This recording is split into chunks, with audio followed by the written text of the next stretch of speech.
Қайырлы күн оқырман, арнаға тіркеліп лайк басуды ұмытпаңыз. Жаңыл қасынан өткен әрбір сәбиге телміріп еміреніп қарап отыр.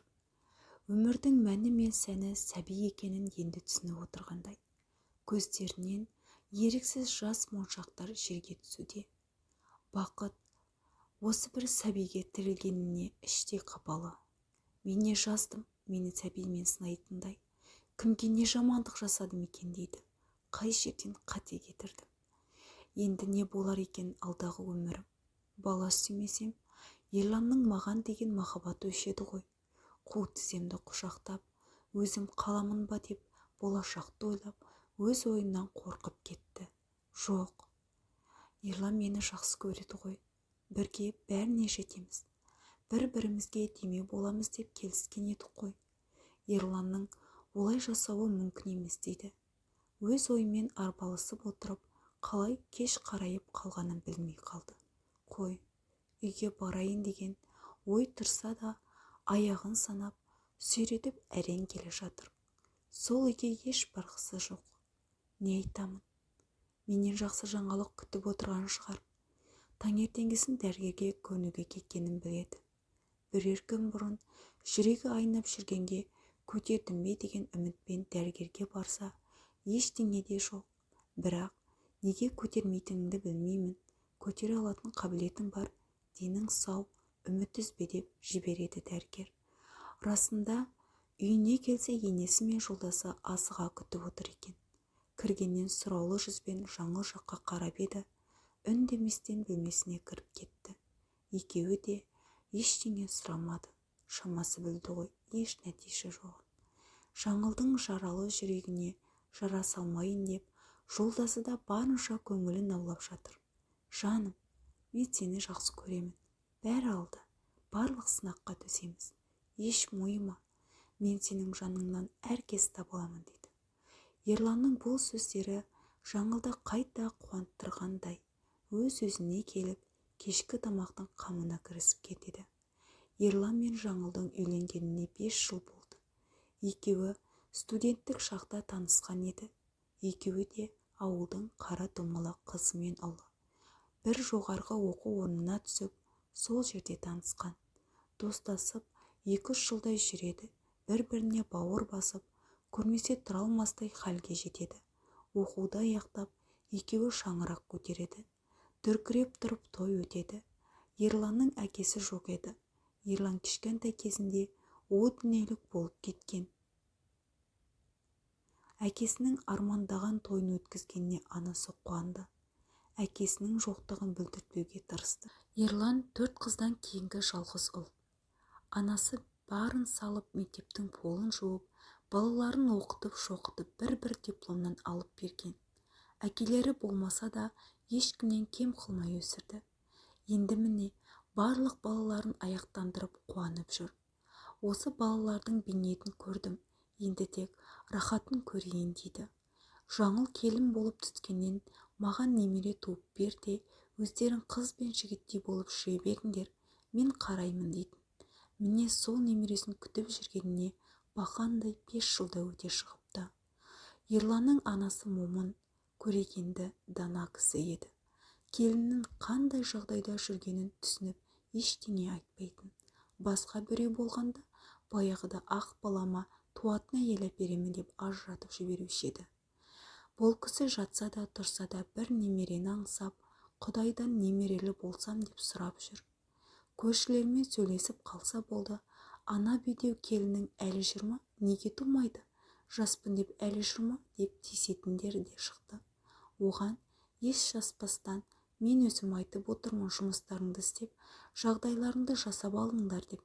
Балалы болған соң жағдайын жасау керек, оқыту керек. Қазір заман қиын, бәрі қымбатшылық. Мен өзім оларды тоқтатып отырмын деп, барлық нәрсенің артын жауып қоятын. Кімнің аузына қақпақ боласың? Пәленшенің келіні бедеу, онымен түскендердің кемінде 2 баласы бар. Бұл әлі жүр, мүсінін бұзбайын деп. Ана байын аясын етті. Бір бала туып берсе болады ғой деген неше түрлі өсектерде жайлап кететін. Қайтсын, айтқан адам айтады да қояды деп ештеңе естімегендей Жаңыл жүр. Бірақ іші алай-дүлей болып жүретін. Осы 5 жыл ішінде не істемеді десейші. Кім не айтса да құлағы елең етіп барып емделіп келетін. Қит етсе қайынәпкелері осыны сүйрейтін. Бірақ барған жердің бәрінен еш ем болмайды. Бәрінің айтатыны: деніңіз сау, көтересіз, Құдай сізге сәл кешіктіріп берейін деген шығар, сабыр қылыңыз дейді. Сабырлықпен осынша уақыттың тез өтіп кеткенін білмей қалды. Бармаған жері, баспаған табы қалмады. Енді түбегейлі үмітін үзгендей болды. Жаңылдың ойы жолдасына тек тоқал алып беру болды. Ерланның бұл өмірде баласы болғанын қалап, жолдасына жайлап айтып көріп еді. Жолдасы ашуланып, тыңдамай үйден шығып кетті. Артында жылап жаңыл қалды. Енді не істе дейсің маған? Саған бір ұрпақ туып бере алмадым. Саған жасаған жақсылығым тек осы ғана дейді. Әбден жылаған жаңыл ұйықтай алмады. Барлық ойы: қалай жасасам дұрыс болады? Алла, маған дұрыс жолын көрсете көр деп жатыр. Түннің бір уақытында Ерлан келді. Өзі ішіп алғанға ұқсайды. Арақтың иісі бөлмені алып кетті. Жаңыл өтірік қана ұйықтап жатқандай кейіп танытып жатыр. Ерлан қасына келіп жатты. Жылап жатқаны білінеді. Қанша ер азамат болса да, бұл жағдай оған да қиын соғып жатқаны анық. Өзімен өзі сөйлеп қояды: жаным, сені жақсы көрем ғой. Сол ішінде балам болмаса да разымын. Сенімен өткен әрбір күнім бақытқа толы. Сенің күліңдеп жүргеніңді көрсем, болды. Еш мұңаймашы, маған тоқал дегенді айтпашы, мені олай қинама дейді. Бұл сөзді естіп жатқан Жаңылдың көзінен жасы еріксіз ағып жатты. Таңертеңгісін ештеңе естімегендей, ештеңе болмағандай Ерланға қайта күлімдеп жүре берді. Ерланның сөзінен кейін мен күлімдеп жүрсем, Ерлан бақытты екен ғой деген ой келді. Өз-өзін қамшылап, енді Ерланға бала асырап алу жөнін айтпаққа бел буды. Ерлан осы жайында талай сөз қозғаған еді, бірақ Жаңыл келіспей жүрген еді. Мен сенің балаңды туып бергім келеді деп.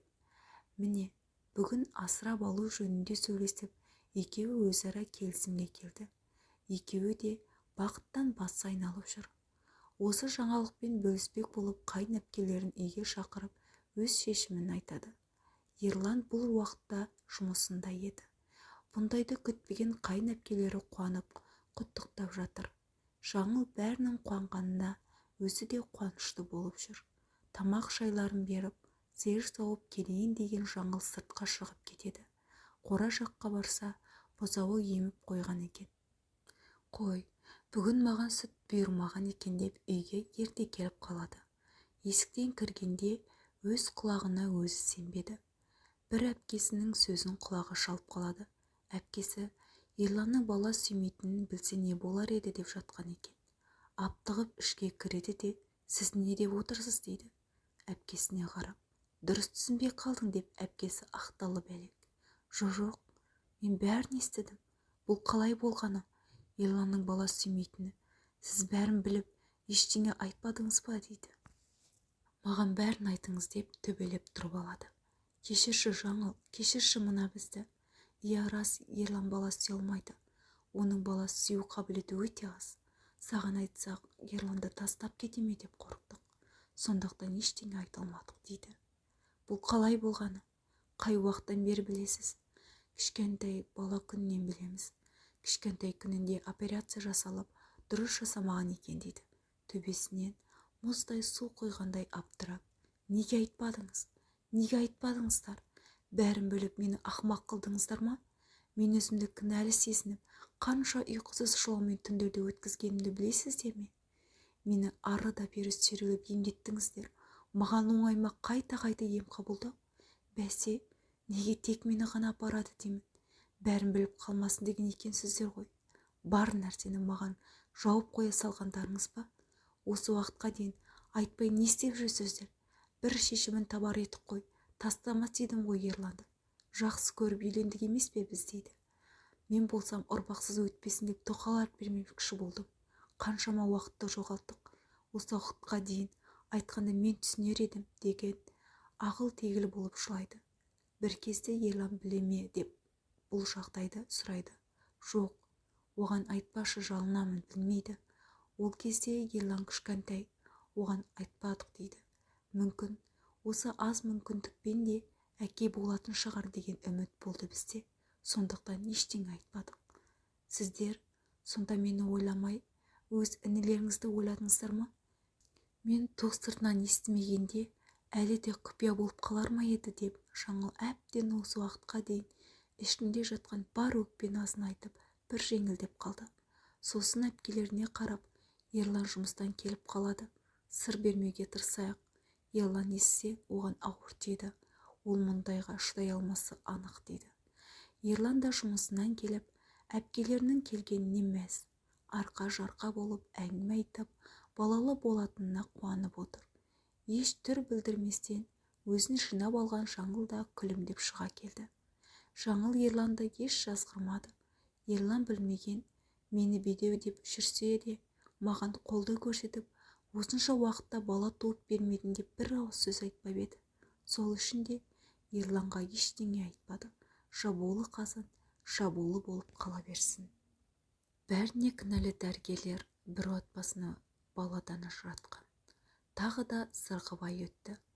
Жаңыл енді бала асырап алудан бұрын жолдасын тексертпекші болды. Екеуміз бір ем қабылдап көрейікші, соңғы өтінішім осы болсын, болмаса асырап аламын дейді. Оған келіскен Ерлан анализдерін тапсырады. Бірақ анализді алуға барғанда дәрігермен өзі сөйлеседі. Дәрігердің айтуы бойынша бала көтеру мүмкіндігі бар, бірақ 10% ғана деп түсіндіріп айтады. Эко жасатуға болады деп шығарып салады. Ойлана келе жолдасына өзінің баласын босанғысы келетінін айтып, эко жасатуға көндіреді. Жан-жақтан әке-шешесінен ақша алып, өздерінің жиған тергенін алып, эко орталыққа келеді. Барлық анализдерін қайта алып, эко жасатады, бірақ ешқандай кепілдік бермейтінін айтады. Келесі айда көреміз. Егер етеккір келмесе, көтергенің, жақсылап күтін, ауыр зат көтерме деп барынша түсіндіріп жібереді дәрігер. Келесі ай болғанша асығып Жаңыл күтіп тұр. Өз-өзін барынша күтіп, жолдасы тірлік істетпей алақанына салып, бәрі жақсы болса екен дейді. Барынша күтінсе де, күткені оң нәтиже бермеді. Қатты қапаланған Жаңыл бәрінен күдер үзіп, болмады ғой деп бір апта нәр тартпай, бас көтермей құр сүлдері қалды. Келінінің бұл жатысы жанына батқан енесі Жаңылтай, бәрі бір Алланың қолында. Саған перзент берем десе, бермесе де разы бол. Бұлай жатқаның жарамайды. Ерланды да ойла. Сен тамақ ішпеген күндері ол да нәр тартпады. Бұлай егіле берме. Дәрігеріне қайта барыңдар, сөйлесіңдер деп ақылын айтады. Шашын сипап отырып, бәрінің шешімі бар дейді. Өзіне әрең келген Жаңыл дәрігерге қайта барады. Болмады деп жылайды. Дәрігер сонда, мен не дедім саған? Егер болмаса қайтып кел демеп пе едім дейді. Сендерге салса бәрі дер кезінде бола салу керек, я? Мен саған 10% ғана салдым ғой. Егер осыдан болып кетпесе болды, болмаса кел дегенім сол. Енді 100% ұрықты саламыз дейді. Жаңыл ол кезде қатты қуанғаны сонша, дәрігердің кел деген сөзін естімепті. Міне солай қайта жасалып, бір айдан кейін сүйінші хабар естиді. Бұл кезде Жаңылдың бақытты адам жоқ еді. Аман есен күтініп, 9 ай дегенде шекесі торсықтай ұл баланы дүниеге әкеледі. Есімін Жалғыз деп қояды. Араға 3 жыл салып, үлкен ұлына серік болсын деп, осындай жолмен тағы бір ұлды босанып алады. Міне, Жаңыл мен Ерланның 5 жыл армандаған арманы орындалып, 2 ұлды болып отыр.